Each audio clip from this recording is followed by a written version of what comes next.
Now, my older sister was a ballerina, which is the graceful word for anorexic.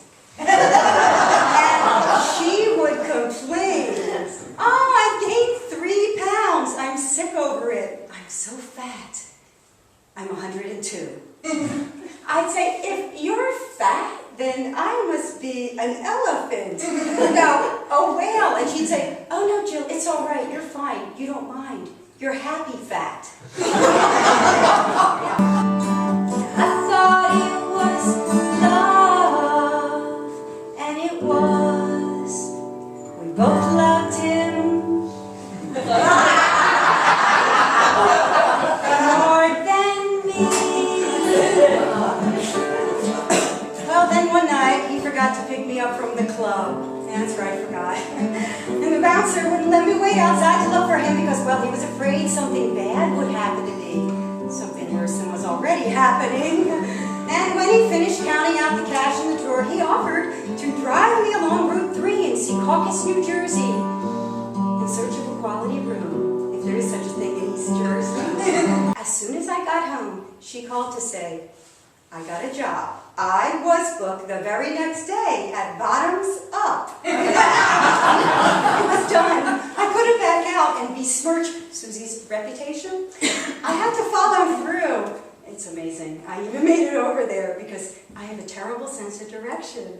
But there it was, on the edge of a busy highway. I spotted the sign looming over power lines. A giant pair of neon hot pants flashing.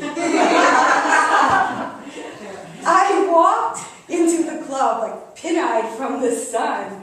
I would have fallen flat on my face, but the hot dog rotisserie lit up the way. The dressing room was a plywood closet, right on stage, no lock.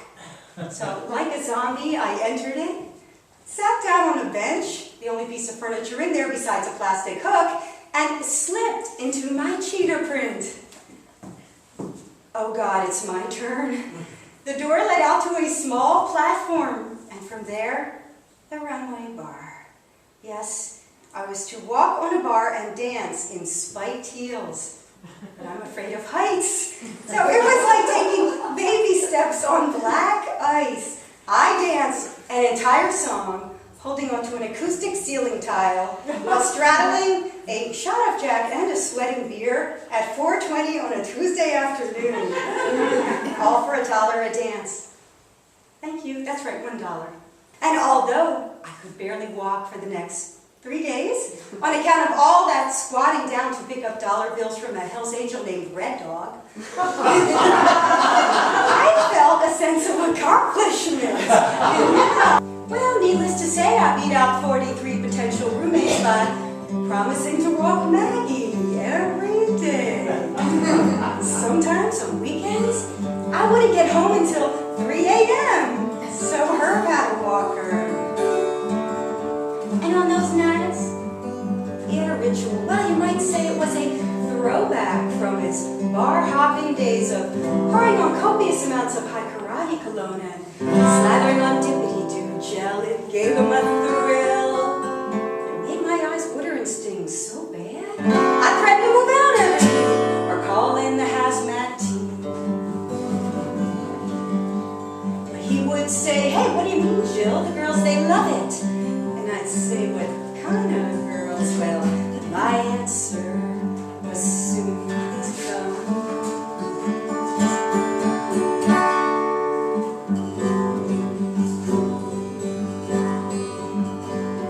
Late at night, whenever Herb had a walk, Maggie, well, he'd stroll through Gramercy Park and pick up women, well, prostitutes, and he'd bring them back to the apartment.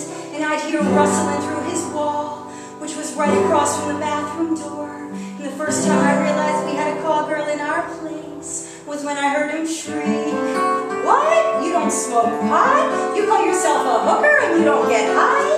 What kind of hooker doesn't do drugs? He was actually trying to shame this girl, not being a drug addict. I felt sorry for her. I moved to Manhattan to attend graduate school.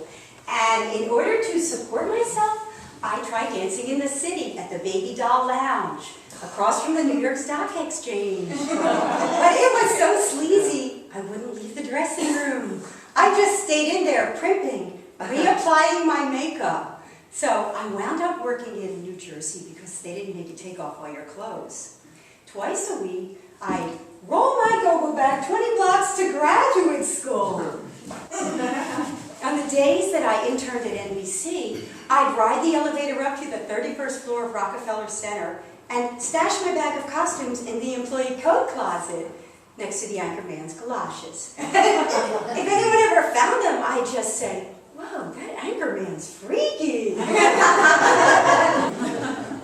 You know, I thought I might be in a rut when my local taqueria knew my name, address, and takeout order just by the sound of my voice on the phone. I'd call up and they'd go, "Hola, buenos taqueria. Hi, I'd like to place a delivery order. Vegetarian burrito? No cheese, spicy hot sauce, Diet Coke with lemon? Yeah. 357 West 34th Street, apartment 12B? Yeah. Okay, Jill, 10 minutes. I decided to turn my sketchbook drawings into greeting cards. And I called up and interviewed every printer in the Manhattan Yellow Pages until I found some contenders. I chose the man who printed Itzhak Perlman's daughter's wedding invitations. By day, I worked with Itzhak's printer on the Upper West Side. At night, knockers go-go. And the bouncer escorted me to my accommodations, unlocked the steel door, and dropped my 10-pound go-go bag on a twin bed, leaving me alone in a room without a view, while visions of the psycho shower scene flashed through my head. Yeah, I admit I have a hard time settling down into motel rooms. I hate touching the remote with my bare hands. You never know who's been handling it before you or what else they've been handling. So I'll peel the protective wrap off the bathroom cups and slip it over the remote like a sleeve. And I'll twist up a damp towel and shove it along the bottom of the door so hallway noise is no more. A little trick I learned from the Travel Channel. And this is followed by the well-known Howard Hughes ritual of withdrawing a tissue from the complimentary tissue pack to adjust the heat vent knob, the lamp switch, any and all items threatening germs.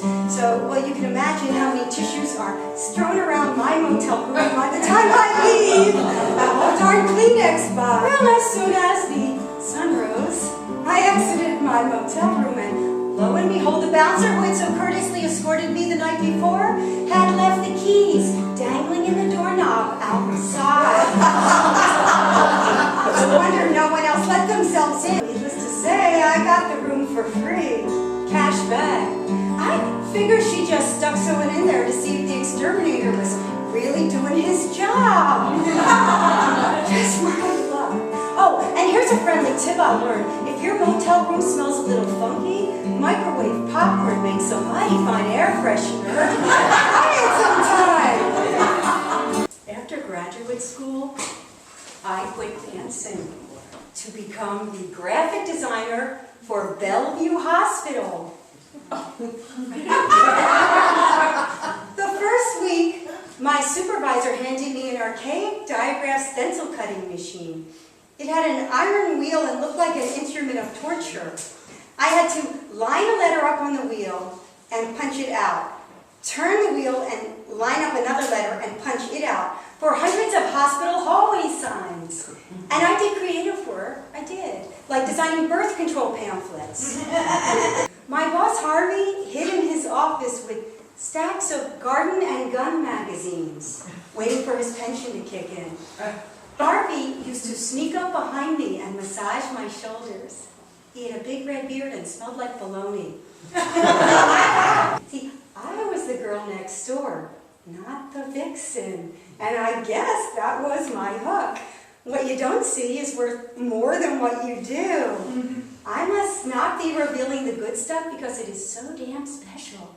A precious gift that would blow their minds if exposed. And it didn't matter if it was snowing outside on a Sunday afternoon. It just took one customer to make my day great. I'd enter a club and circle the perimeter like a lioness surveying her territory. before going in for the kill. From on stage, I'd scan the pool of customers, making eye contact with just a select few. Usually not the good-looking ones, because well, what would they need me for? They got enough attention outside of the place. No, I'd establish a rapport with the last guy picked for dodgeball. See, there were women who peddled costumes to exotic dancers. Yeah, some of these entrepreneurs were legitimate seamstresses, but most were ex-strippers who aged out of the business. I remember one who looked up at me wistfully, taking a drag off her cigarette. You wouldn't know it by looking at me now, but I used to have a great ass. Yeah, it was a stretch. You know you have to be a supermodel to fit in one of those airplane seats. There's hardly any leg room left for you to stuff your big boat feet. And the woman sitting in front of us placed her tiny red alligator purse in the giant overhead compartment. But when my friend Ray needed to put her big carry-on there, or else, well, we're not moving for a while, I piped up, why don't you just move that small red alligator purse, and yours will fit. Oh, the lady in front of us whipped her head around and fussed. No, don't touch it, the handle's broke. Whatever a broken handle had to do with any of this. So there's this tiny red alligator purse sitting all alone in the giant overhead. Eventually we get off the ground, and the red purse lady settles down with a book, and bam, slams her seat back. I mean all the way back, on my knees back, lazy boy style, until my tray table karate chops me in the gut. So I tap her arm lightly. Excuse me, your seat is hitting my legs, pressing on my knees, and well, would you mind? Could you just kind of raise it halfway, tilt it up a little bit? Without even taking a moment to see if she could adjust her seat, she barks back, it won't go up, it only has 2 settings, up and down, and that's it. So she just lays back, or rather we lay there, her seat, no, her head in my lap, and I'm thinking, no, this is not the end, not by a long shot. So once, so maybe twice, I flip my tray table up, turn the latch and let it drop. Press it back up, turn the latch again, and let it drop again. No response. Didn't inspire her.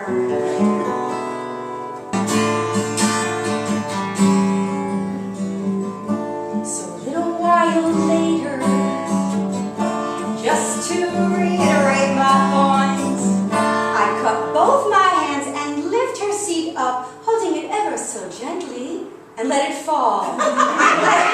An inch or two. The dancer Barbie was so beautiful, I forgot she was a man. Each month, I asked her for my doll, and she'd shoot back, damn, Nicole, Adam's apple bobbing. I don't get that, remember? I strutted into the dean's office at a local university, dressed to the nines. He looked my pencil skirt up and down and said, "You're hired." And I thought, same as it ever was. And just like that, I was a professor.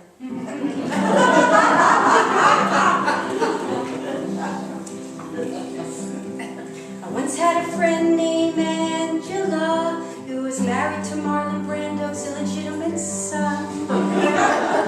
When she danced, men paid to watch.